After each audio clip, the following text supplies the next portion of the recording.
Setelah para akademisi menyuarakan keprihatinan, mahasiswa turun ke jalan, kini giliran para pejuang HAM, yakni mantan komisioner Komnas HAM yang menyuarakan keprihatinan soal kemunduran demokrasi. Lalu bagaimana tanggapan dari para tim pendukung para paslon Capres-Cawapres dalam pemilu 2024? Untuk membahasnya sudah bergabung bersama kami, juru bicara muda Timnas Amin, Billy David Nerotumilena. Selamat malam, Mas Billy.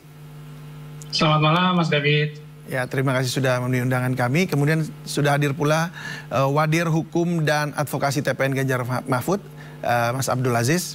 Selamat malam, Mas Abdul Aziz. Boleh di-unmute, Mas Aziz? Ya, tidak terdengar tadi suaranya. Ya. Baik, terima kasih. Malam, Pak David. Selamat malam, terima kasih sudah hadir. Lalu kami juga sudah mengundang dari pihak TKN Prabowo Gibran, namun belum bergabung, masih dalam proses. Kita tunggu nanti kehadirannya.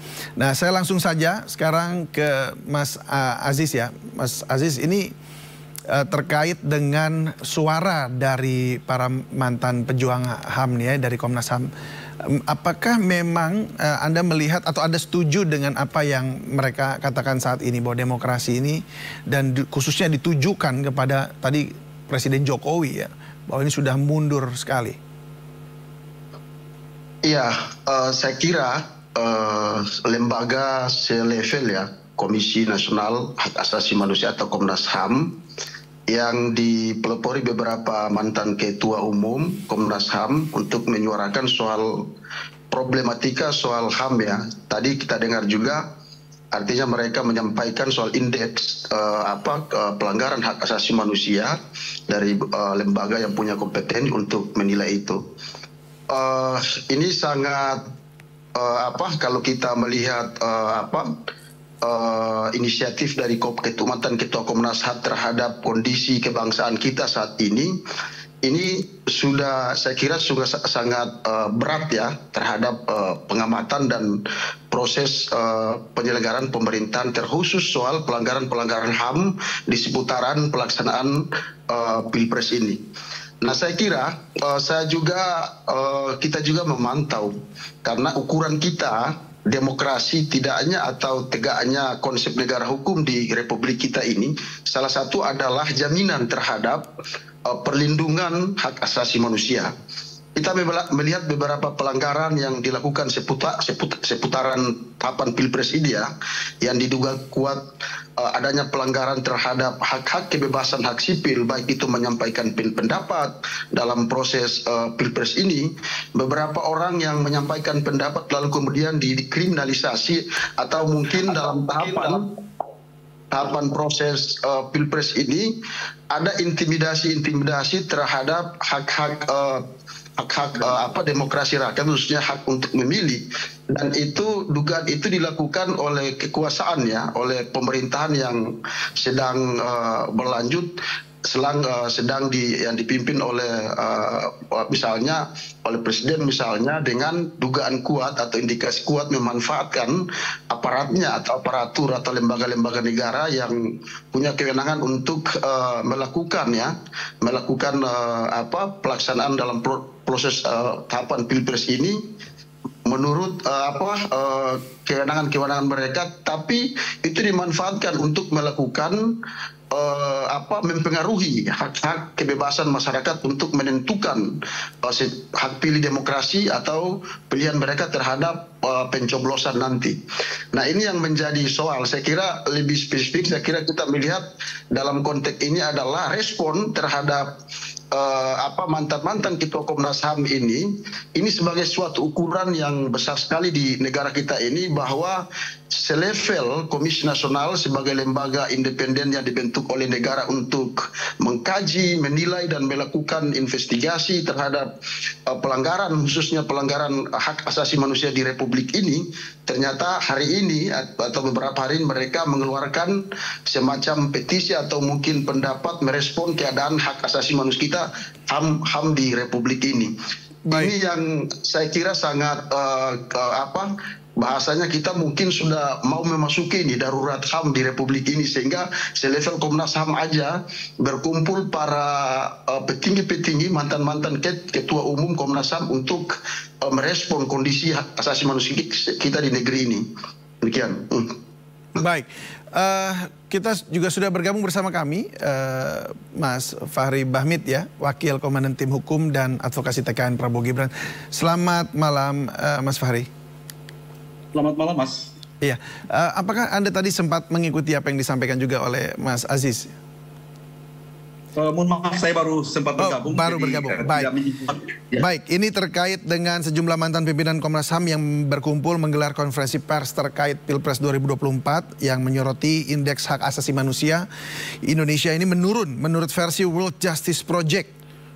Ya, nah oleh karena itu mereka menyuarakan seperti apa yang disuarakan oleh para mahasiswa. Nah, apakah Anda memang setuju juga sepakat melihat bahwa memang ada kemunduran dalam pelaksanaan demokrasi di Indonesia, dan bahkan kalau ini dikatakan di sini tentang hak asasi manusia untuk bersuara, untuk berpolitik, untuk bebas untuk memilih begitu? Iya, pada prinsipnya sepanjang itu menyangkut dengan gagasan perbaikan indeks penegakan hak asasi manusia di Republik Indonesia, saya kira secara konseptual ya sebagai akademisi pada dasarnya kami menerima. Tapi momentumnya, timing yang dihadirkan pada hari ini menjadi aneh, menjadi sesuatu yang barangkali susah untuk kita terima sebagai sebuah masukan yang memang benar-benar objektif gitu ya. Kenapa? Pertanyaannya kenapa hari ini tinggal 5 hari pencoblosan masyarakat Indonesia akan menentukan preferensi politik. Lalu pada saat yang bersamaan Komnas mantannya ex-komisioner Komnas HAM itu mengeluarkan rekomendasi ataupun mungkin pandangan-pandangan mereka seperti itu. Kami melihat bahwa sifat dan urgensinya itu menjadi sesuatu yang dapat diperdebatkan dan dipertanyakan ya, sehingga barangkali sulit untuk kita terima bahwa memang ini menjadi sebuah masukan yang objektif atau memang terindikasi ditunggangi oleh beberapa hal gitu ya. Tapi secara keseluruhan kami mencoba untuk memahami saja bahwa itu sebuah masukan yang barangkali positif dalam kerangka perbaikan penegakan atau iklim berdemokrasi kita, iklim berpenegakan hak asasi manusia dan seterusnya. Sejauh ini pemerintah saya kira sudah sangat komit gitu ya. Kalau kami membaca secara hati-hati tadi rekomendasi 5 poin yang dikeluarkan oleh mantan komisioner itu, salah satunya yang seperti yang saya katakan adalah mendorong presiden atau ada semacam tanggung jawab konstitusional daripada presiden untuk mendorong pengadilan hak asasi manusia di bawah payung Undang-Undang 26 tahun 2000 tentang pengadilan hak asasi manusia. Ini sesuatu yang sedikit janggal. Karena kenapa? Pelibatan presiden dalam konteks pembentukan pengadilan HAM seperti yang kita ketahui dalam Undang-Undang 26 itu melibatkan keputusan politik pada tingkat DPR, yang mana harus ada rekomendasi politik untuk dibentuk satu pengadilan HAM ad hoc gitu ya. Jadi tidak serta-merta itu menjadi kekuasaan eksekutif. Dan presiden sejauh ini tidak gampang untuk mengintervensi tentang apakah suatu perkara itu mempunyai corak dan karakter pelanggaran hak asasi manusia atau tidak. Karena kenapa melibatkan 3 lembaga sekaligus. Lembaga pertama adalah Komnas HAM sesuai dengan mandat hukum yang diberikan oleh Undang-Undang 39 tahun 99 tentang hak asasi manusia, yang mana Komnas HAM bertindak sebagai penyelidik, yaitu melakukan serangkaian tindakan penyelidikan untuk menemukan bukti-bukti atau untuk menemukan satu peristiwa, dan dengan peristiwa itulah disimpulkan ada dugaan atau adanya suspek potensial untuk didorong kepada jaksa agung sebagai penyidik untuk memeriksa berkas-berkas perkara itu. Nah, sejauh ini yang kita lihat adalah praktek bolak-balik berkas perkara dari Komnas HAM dan jaksa agung itu sendiri tidak pernah selesai. Kalaupun tahapan itu sudah selesai, maka akan dimintakan mandat hukum oleh DPR untuk mengeluarkan rekomendasi agar dibentuk pengadilan HAM ad hoc. Nah, ini kalau rekomendasi yang dikeluarkan oleh Komisioner Komnas HAM ini bagi kami sangat eksentrik. Kalau itu yang mau didorong mau dilibatkan bahwa itu menjadi tanggung jawab presiden, padahal melibatkan banyak lembaga negara yang terkait dengan soal-soal seperti itu. Ya. Apalagi seperti yang kita ketahui, untuk mengkonstruksikan pelanggaran hak asasi manusia masa lalu itu membutuhkan atau menemukan beberapa kerumitan, kendala-kendala teknis justisial yang memang tidak gampang. Karena jadi bagi Anda itu untuk sekarang nggak mungkin dilaksanakan ya dalam waktu dekat ini ya? Kami memandang momentumnya yang tidak tepat. Momentum yang saat ini tinggal 5 hari lagi rakyat Indonesia akan menentukan preferensi politiknya. Lalu di tengah itu ya apalagi namanya hiruk pikuk persoalan politik ini kemudian ditambahkan dengan satu rekomendasi. Jadi dugaan Anda bagaimana? Ada apa gitu? Ya kalau bagi kami ini kan terlalu politis gitu ya. Politis. Mestinya jangan. Kalaupun mau bersabar ya tunggu sampai selesai Pilpres. Baik. Untuk diberikan rekomendasi. Lagian Presiden Jokowi akan menjabat sampai tanggal 20 Oktober 2024. Kenapa tidak tanggal 20 atau tanggal 18 atau tanggal 25 gitu? Kira-kira seperti itu. Baik. Kenapa mungkin, di tanggal ini? Ya, baik. Mungkin ini boleh ditanggapi oleh Mas Billy. Silakan Mas Billy. Baik, terima kasih. Berbicara tentang momentum, sebenarnya ini sebuah konstelasi dari beberapa peristiwa yang ujungnya sampai hari ini yang paling aktual adalah para komisioner Komnas HAM mulai bersuara. Dan tentu kalau kita melihat, perlu kita maknai ini lebih mendalam, tentu kan ini suara-suara dari seluruh lapisan masyarakat. Pertama, kampus hadir. Kampus kan mewakili sebagai, menjalankan peran sebagai moral kompas ya buat kita semua. Tentu yang disampaikan bukan ada unsur politis. Mereka-mereka yang bekerja mengerjakan betul politik bernegara. Mereka berangkat dengan data teknokratis, dengan data akademis, dan tentunya itu perlu dianggap sebagai selain menyuarakan kegelisahan dan keresahan masyarakat, tentu itu menjadi kritik. Dan yang kedua, perlu kita lihat bahwa perspektif yang digunakan untuk menyampaikan segala hal yang aktual kali ini bermacam-macam. Tentu teman-teman mantan komisioner Komnas HAM menyuarakan dari sudut pandang HAM.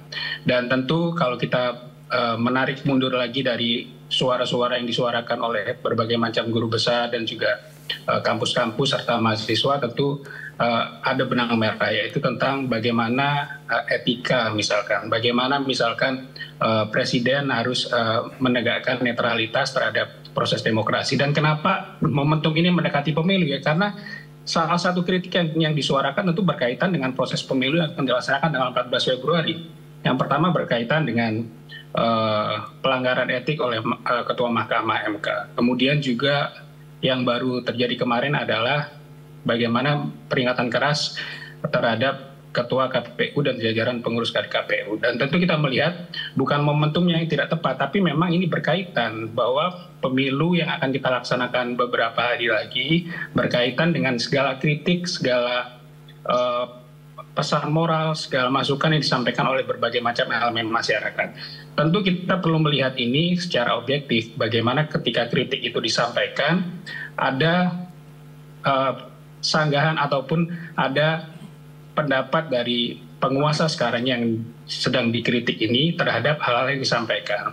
Dan tentu kita merindukan bahwa presiden, kemudian menteri-menteri yang terkait menyampaikan pendapat tentu yang meneduhkan, bahwa semuanya akan menjamin pemilu kita secara keamanan, secara kenyamanan, dan juga secara legitimasi akan berjalan dengan baik. Dan ketika itu disampaikan, saya rasa kritik yang disampaikan juga akan tepat tujuan dan ada respon baik dari pemerintah terhadap kritik ataupun terhadap pesan moral yang disampaikan oleh berbagai macam elemen masyarakat, termasuk yang disampaikan hari ini oleh para mantan komisioner Komnas HAM.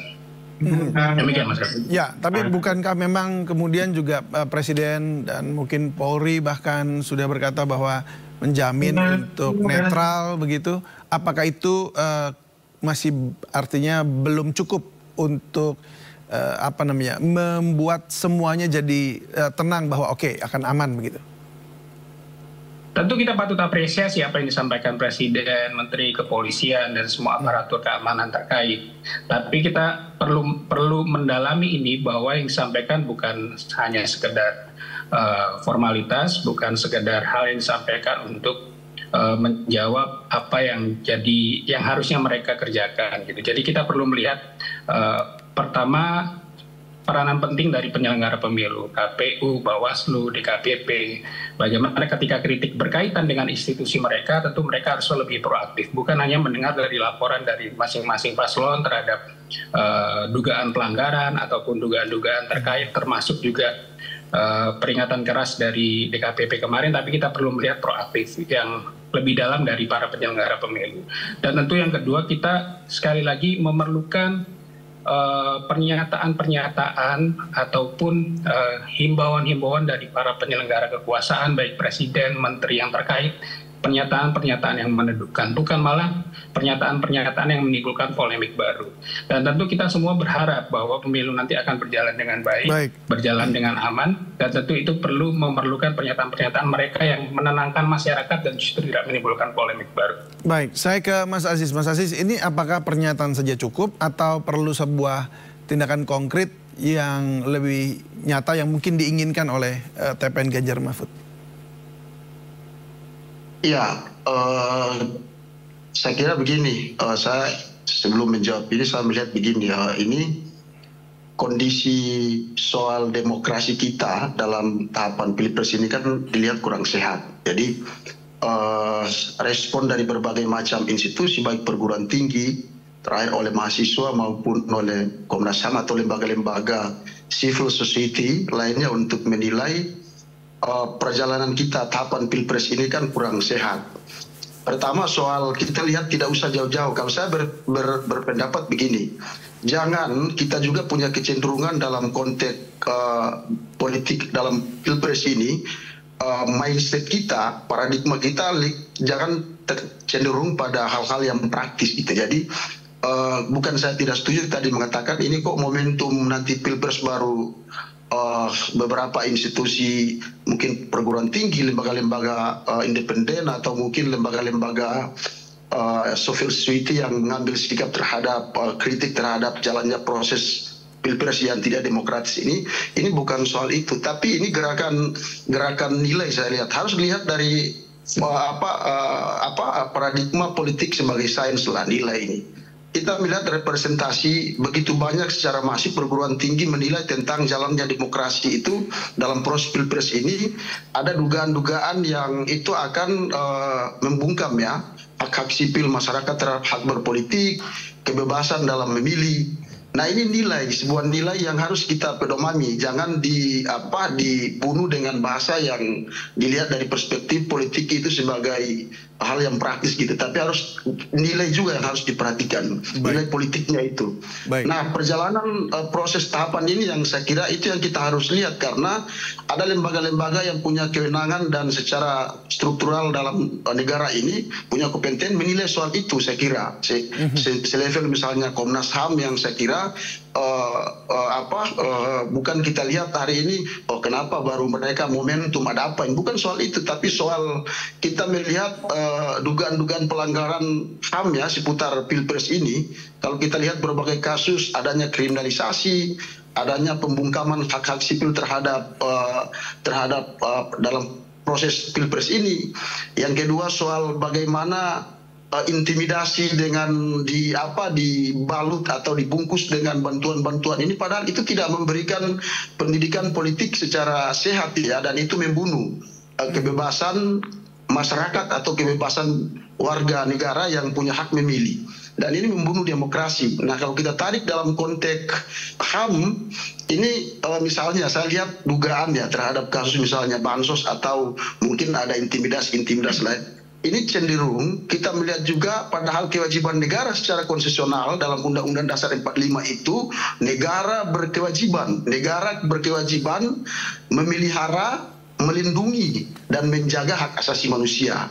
Nah ini yang secara umum saya katakan kenapa lembaga selevel Komnas HAM yang bertindak mengambil satu keputusan untuk menyimpulkan mantan-mantan ya ketua Komnas HAM menyimpulkan bahwa negara ini dalam keadaan yang kurang baik dalam soal penegakan hak asasi manusia.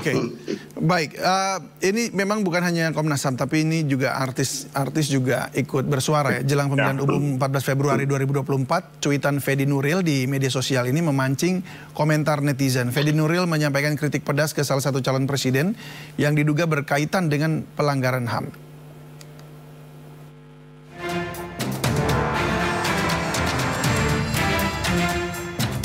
Aktor Fedi Nuril menjadi sorotan netizen setelah ia dengan berani menyampaikan opini dan sindiran pedasnya untuk tidak memilih calon presiden nomor urut 2 Prabowo Subianto. Dalam media sosialnya, Fedi Nuril mengungkapkan alasannya. Ia menyinggung mengenai kegiatan aksi Kamisan yang masih berlangsung hingga sekarang di depan Istana Negara. dan masih belum jelas pengusutan pelaku penculikan aktivis 1998. Komentar pedas Fedi Nuril menolak capres yang diduga pelanggar HAM ini memancing beragam reaksi dari netizen. Mereka menyoroti sindiran pedas Fedi Nuril tersebut di media sosial. Tidak hanya itu, opini lain juga disampaikan oleh komika Panji Pragiwaksono. Sambil juga mengkritik 3 capres sekaligus, Panji menyampaikan kriteria calon presiden Indonesia haruslah memiliki perangai yang baik. Pak Prabowo-nya sendiri, menurut gue, perangainya tidak tepat untuk jadi presiden. Lu lihat aja tuh, media, awas ya media, hati-hati saya pantau kamu. Atau yang, itu terserah, kalau nggak setuju sama ide saya baik untuk Indonesia, tapi kalau nggak setuju ya terserah gitu. Perangainya Pak Prabowo, betul Pak Prabowo gemoy. Emang orangnya gemoy, tapi itu nggak 100% Pak Prabowo. Apapun komentar dan tanggapannya, pilihan rakyat tidak boleh diintimidasi oleh siapapun, dan rakyat memiliki hak berpendapat di negara demokrasi.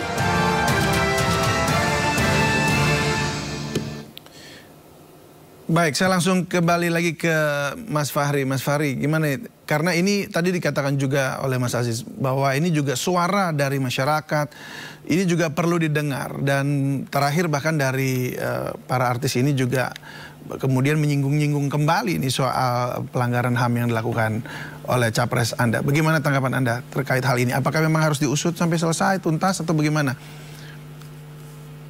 Ya, saya tidak dalam kapasitas ya untuk menjelaskan tentang kegelisahan ataupun mungkin pendapat aspirasi personal yang disampaikan oleh beberapa artis yang tadi itu. Karena bagi kami itu sesuatu yang sangat tidak relevan. Karena yang bersangkutan juga mungkin tidak pernah mengerti, mengikuti perkembangan hukum, mengikuti tentang proses-proses politik maupun proses hukum yang terjadi dengan kandidat presiden nomor 2 ya tentunya. Misalkan tentang pelanggaran HAM dan seterusnya.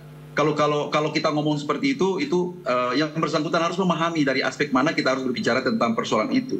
Yang jelasnya tidak ada hal-hal yang seperti dituduhkan ataupun kegelisahan seperti itu mengenai pelanggaran HAM dan segala macam harus melalui produk putusan pengadilan, dan sampai dengan saat ini tidak ada satupun produk putusan pengadilan yang berpendapat bahwa capres tertentu itu diduga atau ditengarai sebagai pelanggar hak asasi manusia. Itu nggak ada. Jadi kalau kita debat soal itu menjadi sesuatu yang sangat panjang dan tidak akan bisa memuaskan semua pihak.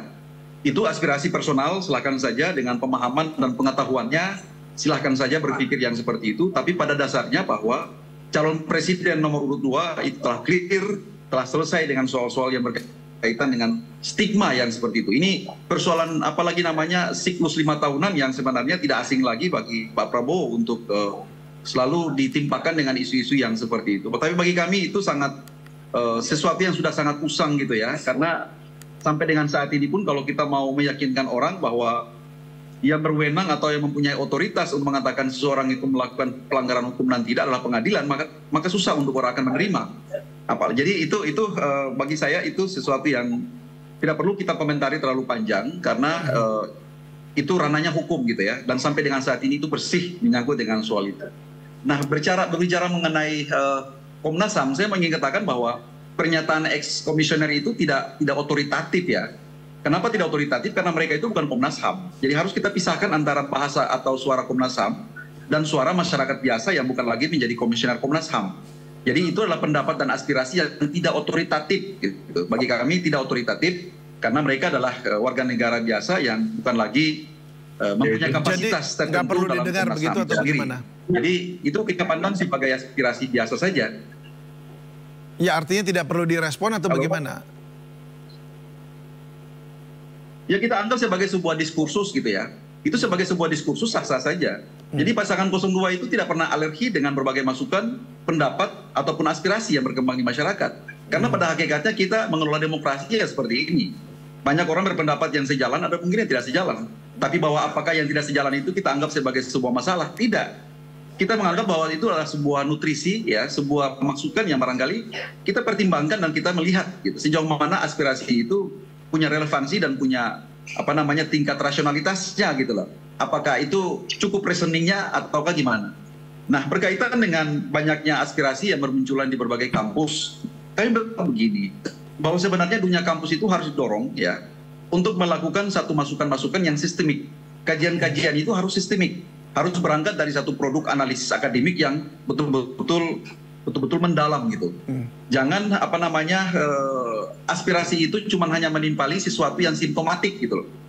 Ketika ada gejolak, ketika ada isu-isu kontemporer, maka itu disuarakan dengan cara bahwa ini adalah mimbar akademik atau ini adalah satu aspirasi masyarakat ilmiah dan seterusnya. Kami bisa memperdebatkan soal itu. Sejauh mana misalkan isu-isu sektoral seperti itu sudah berangkat dari sebuah kajian dan analisis akademik yang barangkali bisa dipertanggungjawabkan. Mas Fahri, mungkin sedikit saya boleh potong sedikit ya. Kalau mengenai kasus Aiman saja contohnya ya, ketika dia kemudian menyampaikan bersuara seperti itu dan dia harus mempertahankan juga narasumbernya, tapi kemudian dia masuk terus sampai sekarang ini terus jadi tersangka begitu. Nah itu menurut Anda apakah ini merupakan satu bentuk pembungkaman atau bagaimana? Atau menurut TKN lah? Saya sarankan Aiman melakukan perlawanan konstitusional. Kami sarankan Aiman menggunakan sarana hukum yang tersedia untuk mempersoalkan status penetapan tersangkanya itu. Kalau penetapan tersangka itu dianggap tidak konform atau dianggap sesuatu yang terlalu mengada-ngada, terlalu artifisial, maka dengan demikian itu ada koreksi, ada mekanisme cek dalam proses hukum itu sendiri. Ya, saya sarankan yang bersangkutan ajukan pra peradilan untuk menguji sejauh mana penetapan dirinya sebagai tersangka sudah berangkat dari dua alat bukti yang cukup, ataukah ini termasuk dalam rezim penegakan hukum pidana atau kebebasan berpendapat. Nah, yang menjadi soal itu kalau kita tidak melakukan hak-hak konstitusional yang ada. Gitu. Baik, itu memang Aiman sedang mengajukan pra peradilan, tapi memang untuk pengambilan handphonenya yang isinya data-data tentang semua narasumbernya yang seharusnya dirahasiakan. Nah, seperti itu. Jadi statusnya saat ini sampai di situ dan jadi menurut Anda ini memang hanya sekedar bahwa ini harus sesuai hukum gitu. Tapi secara politis karena ini kan lagi maju juga dalam kontestasi Pilpres dan Pileg begitu. Apakah ini juga bagian dari pembungkaman gitu sehingga ini melanggar HAM? Sejauh ini saya tidak melihat bahwa itu bagian dari pembungkaman, karena pasti penyidik punya alasan-alasan yang legal tentunya. Persoalan apakah alasan itu cukup atau tidak, itu yang saya katakan tadi bahwa karena ini sudah masuk pada pokok perkara, kami tidak boleh menggiring opini yang sifatnya mempengaruhi proses pro justisi. Karena ini adalah proses penegakan hukum, biarlah itu menjadi ranah tersendiri. Tapi kalau saya diminta komentar apakah ini termasuk bagian dari strategi pembungkaman, saya tidak melihat bahwa itu bagian dari strategi pembungkaman karena pastinya setiap penetapan tersangka itu berangkat dari prinsip-prinsip akuntabilitas yang sangat ketat ya. Jadi saya kira penyidik punya alasan yang cukup tentang itu. Jadi biarlah nanti proses hukum yang bisa membuktikan apakah ini politis atau bukan. Baik, Mas Aziz, bagaimana tanggapan Anda? Anda kan juga wadir hukum dan advokasi TPN Ganjar Mahfud ini. Ya, saya karena disinggung soal Aiman ini, saya sedikit menyinggung ya, karena dari 02 tadi menyebutkan soal memang kita menghormati ya, namanya negara hukum, kita harus menghormati proses atau mekanisme yang proses hukum yang akan diambil oleh Aiman. Tapi harus diingat, ada satu, kalau kita lihat fenomena Aiman di luar memang ada sikap pembungkaman ya, dari dugaan pembungkaman dari pihak aparat. Yang ganjil sama Aiman saat ini, di luar dia melakukan untuk menguji pra peradilan apakah handphonenya disita itu sesuai dengan prosedur atau tidak, harus diingat di internal Kapolri itu ada namanya surat telegram. Itu sebuah kebijakan yang keluar oleh Kapolri langsung bahwa bagi mereka ya yang peserta pemilu dalam hal ini caleg, karena Mas Aiman ini kan statusnya caleg gitu. Jadi dia sebenarnya statusnya caleg, itu ada telegram dari surat telegram dari Kapolri menyatakan bahwa bagi mereka para peserta pemilu yang menghadapi ya kasus pelanggaran pidana itu harus proses pidananya harus ditunda. Nah, itu ada surat telegramnya dan saya surat telegram itu sebagai caleg atau sebagai wartawan. Justru itu Mas Aiman ini kan posisi bukan hanya sebagai wartawan, tapi sebagai caleg juga. Jadi harus dilihat secara komprehensif. Jadi Mas Aiman itu juga caleg, Mas. Jadi harus dilihat itu juga. Nah, ada kejanggalan yang menurut kami sangat besar di internal kepolisian. Ada apa ini? Kenapa? Misalnya saya bandingkan ya, saya lihat ada salah satu ketua, mantan ketua Gerindra ini di Jawa Tengah. Dia melakukan tindak pidana gitu. Dia caleg juga. lalu kemudian tidak ditunda tahapan pemeriksaannya dia itu. Nah, ini yang ganjil untuk Aiman gitu. Nah, maka dari perspektif ini saja itu dugaan-dugaan pelanggaran yang kita tujukan kepada Polda Metro atau Polri. Saya memegang surat telegram itu saya dapatkan ada ini nanti kalau saya mau ini yang membingungkan. Jadi di situ juga dikatakan dalam surat telegram itu, katakan bagi penyidik yang melakukan tidak melakukan perintah terhadap mereka yang misalnya pemilu terus kemudian diproses itu akan mendapat hukuman. Jadi jelas di situ. Ini yang kami kira di luar kita memang harus menguji soal kejanggalan-kejanggalan itu, tapi ada satu norma ya, satu aturan yang dikeluarkan juga oleh institusi kepolisian, tapi itu diduga dilanggar oleh institusi sendiri. Nah ini yang kalau kita bicara dalam konteks Aiman itu banyak lah ya kejanggalan-kejanggalan yang dilakukan oleh pihak aparat. Ini yang menjadi pertanyaan kenapa Aiman dibungkam hak kebebasan untuk menyatakan sebuah pendapat itu. Dan ini menyangkut soal hubungannya dengan Pilpres yang diduga kuat, ada dugaan kuat soal netralitas ya pihak aparat dalam proses pelaksanaan atau penyelenggaraan Pilpres ini. Ini yang saya kira menjadi tanda kutip dan tanda tanya bagi aparat. Kenapa? Itu yang saya kira harus dilihat juga oleh pihak 02 melihat ini yang janggal bagi kita. Baik, terkait waktu, jadi saya rasa ini adalah akhir dari perbincangan kita. Semoga saja memang kemudian masukan-masukan dari masyarakat juga boleh didengar oleh Presiden dan juga para capres juga boleh bertanding secara fair dan semuanya juga boleh berpemilu dengan baik dan juga dengan semangat begitu ya. Kita harapkan hasil yang terbaik. Terima kasih untuk Mas Billy, terima kasih untuk Mas Fahri, terima kasih juga Mas Aziz sudah berbagi bersama kami di Sindo Prime. Salam sehat selalu dan selamat malam. Ya, dan pemirsa kami akan kembali usai jeda berikut dengan sejumlah informasi menarik lainnya. Tetaplah bersama kami di Sindo Prime.